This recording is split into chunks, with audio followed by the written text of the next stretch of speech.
Je voudrais revenir sur un terme qui fait peur, parce que là, on va parler d'autoproduction. Ouais.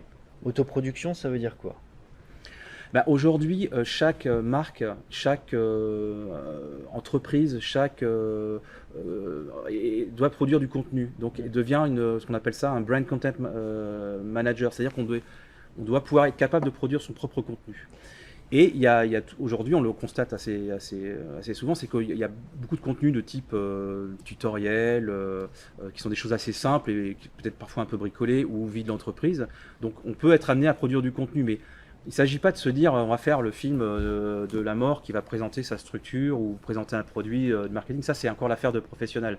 Mais par contre, raconter la vie de l'entreprise, faire des témoignages clients, faire des témoignages sur des chantiers, des choses comme ça, on a cette possibilité complètement De façon autonome. de façon autonome à produire des choses et avec un minimum d'acquis et on se rend compte que c'est tout à fait possible. Alors, tu donnais des exemples, c'est intéressant Ouais. ça. Chantier, enfin, faire témoigner un client, Par exemple, ouais. donc pour valoriser son expertise. On a quoi encore? Faire une vidéo tuto, tu disais, pour Ça marche très très fort sur les réseaux. Comment une petite tuto, c'est ce qui marche le mieux d'ailleurs sur les réseaux. Tout ce qui est vidéo Et explicative. je fais un tuto pour mes clients, pas Ouais, c'est pour possible, ouais. d'autres professionnels forcément. Après, il Enfin, faut, ensuite, faut se on peut. positionner, quoi. Mais Voilà, je pense que le fait de faire un tuto pour un professionnel sur quelque chose voilà, d'un petit peu convenu, ça peut montrer aussi une expertise. Ouais. C'est une manière de montrer, ok, moi mon savoir-faire, je ne vous montre pas le meilleur produit du monde, mais je vous montre mon expertise par rapport à quelque chose.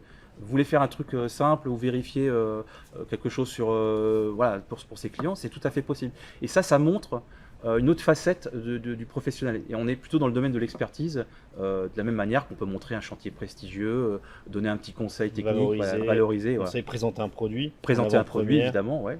Ce qu'on Tout peut à faire fait. encore. Alors, si on est dans le brainstorming d'idées en tant qu'installateur, on peut aussi filmer son collègue, ses employés. Alors ça Ouais, marche oui. très bien aussi, ça dépend de la taille des structures, mais effectivement, Ouais, même si le on est côté deux, marque trois. employeur, absolument. Voilà, ça Montrer plaît aux clients. absolument, montrer ce qu'on appelle nous un peu les coulisses de l'entreprise, ça plaît beaucoup dans les réseaux par exemple.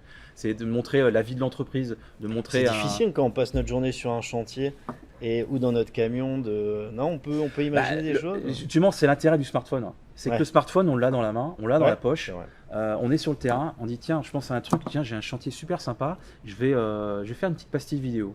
Et là, je peux me filmer avec quelques petits trucs, donc on verra après, mais je dis voilà, bonjour, aujourd'hui je vous présente un petit chantier sympa, et faire 2-3 images, faire 2-3 points de montage, 20 secondes, envoyer ça sur les réseaux, et là on crée du lien avec son public, sa plateforme YouTube, et ça montre son domaine d'expertise. Ça montre une réalisation, ça montre quelque chose de vivant, il faut pas avoir peur de se cacher, parce qu'on a besoin de montrer aussi un petit peu. En tout cas, on a ce qu'on fait, besoin quoi. aujourd'hui pour se distinguer et se faire connaître de produire du contenu. Absolument. Ça va être difficile de plus en plus dans les années à venir de vivre en autarcie sans montrer quoi que ce soit de son entreprise ou communiquer sur son expertise.